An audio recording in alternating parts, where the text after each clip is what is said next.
கன்னியாகுமரி மாவட்டத்தில் உள்ள மேற்கு தொடர்ச்சி மலையை வந்து கொள்ளையடிக்காங்கன்னு சொல்லுவேன். நான் 100% சொல்லேன்.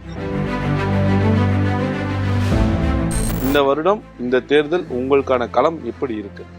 நம்ம திமுகன்னு பிரித்து பார்க்க வேண்டிய அவசியம் இல்லை. இந்த நாட்டில் இருக்கக்கூடிய மிகப்பெரிய பிரச்சனை ஒன்று, ஒரு ஆள் இறந்து அவனை கௌரவமாக அடக்குது. கன்னியாகுமரி மாவட்டத்தில் ரொம்ப பிரச்சனை. எங்க நிகழ்ச்சி மூலமா இந்த அமைச்சர் இந்த ப்ராமிஸ் பண்ணாரு, கண்டிப்பா செய்வார். என்னுடைய மக்கள் என்ன 100% நம்பலாம். நான் எந்த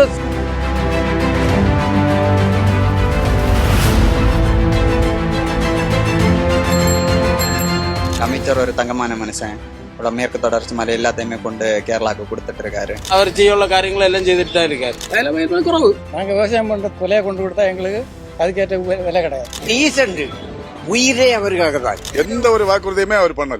அங்க பாருங்க தள்ளி போய் எல்லா ரோடுமே போய் கிடக்கு.